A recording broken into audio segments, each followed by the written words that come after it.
అంటే ఇప్పుడు అన్న చాలా సినిమాలు కొన్నారు కబాలి నుంచి, అంటే బాగా నష్టపోయిన సినిమాలు, బాగా లాభం తీసుకొచ్చిన సినిమాలు అంటే ఏం చెప్తారు?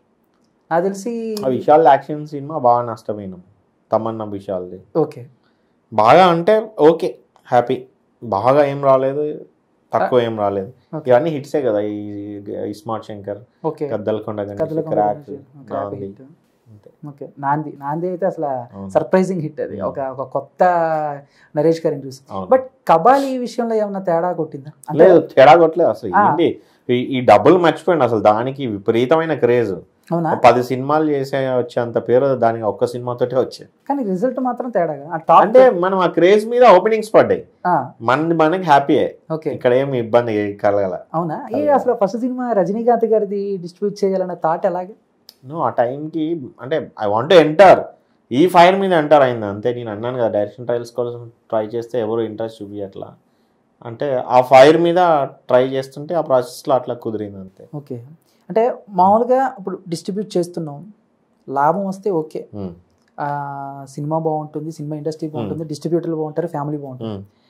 బట్ ఎక్కడైనా తేడా వస్తే, ఇదివరకు అంటే మనం విన్నాం పవన్ కళ్యాణ్ గారు, రజనీకాంత్ గారు డిస్ట్రిబ్యూటర్, అండ్ మొన్న భీమ్లా నాయక్ సినిమా టైంలో కూడా మీరు రిలీజ్ చేసుకోండి, టికెట్ రేట్ తక్కువగా ఉంటే మీరు రిలీజ్ చేసుకోండి, నష్టం ఏమైనా వస్తే నేను భరిస్తానని కళ్యాణ్ గారు హామీ ఇస్తే డిస్ట్రిబ్యూటర్ రిలీజ్ చేసుకున్నారంట. మీకు అదే చెప్పిన ఇందాక, మీరు అడిగి ఎందుకు ఇష్టం అని. అలాగా. సో ఇప్పుడు మీకు ఎప్పుడైనా మీరు చేసిన సినిమాల్లో ఏదైనా కొంచెం అటు ఇటుగా అయితే హీరో దగ్గరికి వెళ్తాం, సో హీరోతో మాట్లాడటం, హీరో ఏమైనా ఇలాంటి హీరో గారు ఎప్పుడు పట్టించుకోరు, ప్రొడ్యూసరే కదా పట్టించుకోవాల్సింది.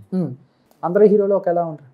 అదే ఇట్లా ఇప్పుడు కష్టం, ఇప్పుడు ఎట్లా చెప్పాలి, ఫర్ ఎగ్జాంపుల్ రోడ్ మీద పోతే యాక్సిడెంట్ అయింది అనుకో, 100 మంది ఉంటే 80 మంది వెళ్తూ ఉంటారు కదా, ఒకళ్ళో ఇద్దరు కార్లు ఎక్కించుకొని ఏమో చేయాలని అనుకుంటారు.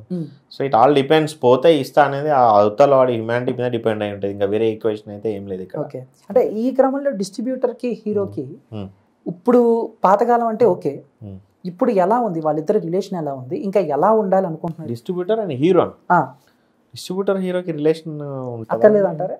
ఉండదు. మరి ఇప్పుడు ప్రొడ్యూసర్ దగ్గరికి వెళ్తున్నాం, కొంటున్నాం, ఇట్ ఆల్ డిపెండ్స్. అంటే హీరో సరే అబ్బాయి కష్టపడుతుండు అని ఏదన్నా అనుకుంటే బాగానే ఉంటారు. ఇప్పుడు రవితేజ గారు బాగుంటారు, నితిన్ కానీ ఇట్లా చేసిన సినిమాల్లో అదే అంటున్నా, అవతల వాళ్ళ ఆ సింప్లిసిటీ, హార్ట్, ఆ ఫీలింగ్స్ బట్టే ఉంటుందండి. అంతేనా?